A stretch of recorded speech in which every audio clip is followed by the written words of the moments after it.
Hey, how's it going, guys? This is Kyle from InvestShare. Basically, we're just going to go over Bitcoin, how we may have a large amount of volume coming in very shortly. We're finally getting close to the end of this macro formation that we've been stuck in for the past 16 days. I'm going to show my chart just so you can see what I mean. All right, cool. So right now, we're looking at the hourly chart. When I said we were stuck in this formation for 16 days, this is the formation here that I was talking about. From this uptrending level of support is this red line. This downtrending level of resistance is this green line right here. And if I zoom in a little bit more, you can see that we tried to just break above it right here. We may still continue to try to break above it. We have this little bit of a double bottom formation, and if we break above this this downtrending level of resistance, and we get a hourly candle close above this neckline, then we'll go right to 30,700. So if I were to be conservative and safe with this trade, if you decide to do it, wait until we have an hourly candle close above this neckline right here, or at least have a lot of breathing room with your stop loss just in case. Anyways, so that's what's going on the hourly charts. But if we zoom out, a lot could happen. So if we break below this uptrending level of support and it acts as resistance, we could have two bearish formation, bearish scenarios play out. A bearish scenario would be potentially 26,800 if we get this acting as resistance. We have a little bit of support here that we could close and take some profits as well.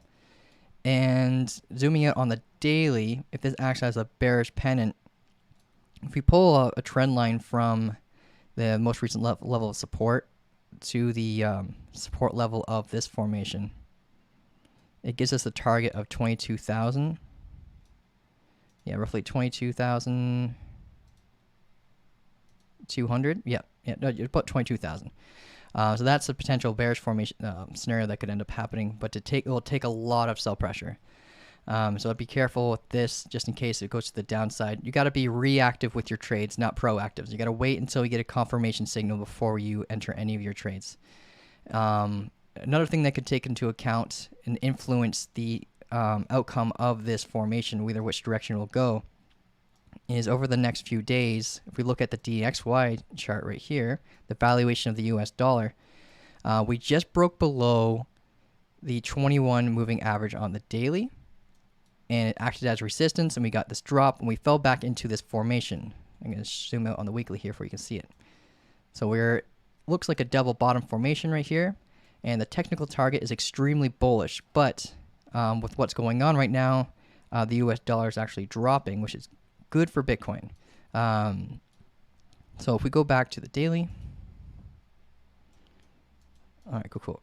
If we go back to the daily, we have this downtrending level of support right here that's acting off the full body candles, off the daily candles here. So we have a small chance that the US dollar will actually bounce off of this level, and if it bounces, the Bitcoin will go down. So you got to be very careful over the next few days. You got to pay quite a bit of attention to this chart, just in case if you're in a long position and it starts and this starts getting a bounce, Bitcoin's going to drop. So pay very, very close attention to this if you're in an active position. And the 50 moving average right here on the daily is actually in confluence with this support level, so it increases the chances that there's going to be a bounce. What could end up happening is we drop down here, we get a bounce, and then the 21 daily moving average acts as resistance again, and it might give enough momentum to push us down below that as support, and we can continue this downtrend, and it could turn into a multi-month downtrend for the US dollar. And if that happens, we're most likely going to see a multi-month bull run for Bitcoin. But when you're looking at the Bitcoin chart, I'm going to switch over to the daily here for you. You can see that if we did break to the upside and we managed to get above 32,000 and acts as support, we could have another bullish formation continue it off and bring us to this downtrending level of resistance right here.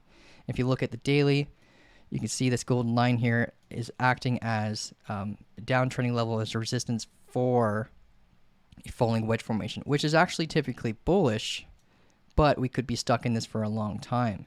And breaking to the upside, right now the maximum peak is around 36,000, and that goes down every single day that passes. So you got to pay quite a bit of attention to this downtrending level of resistance as well if you're in an active long position and you try to ride this to the upside as much as you can. If the U.S. dollar continues its if it continues this downtrend that we're going through right now, then we likely will see Bitcoin hit around like 32,000 and a maximum of like around 36, 35,000. And we'll likely get a rejection here and go back down to these low levels that we're at right now.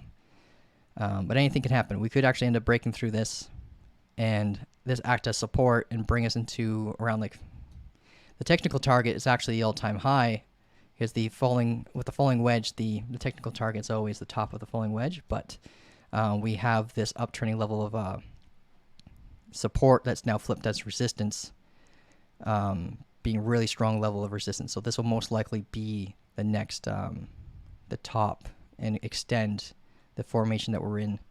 And we'll most likely see this falling wedge turn into maybe more of a macro formation, like an ascending triangle or something. But yeah, guys, that's pretty much it. If you have any questions about this, just let me know. I'll do my best to help you out. And have yourself an amazing day. Thank you.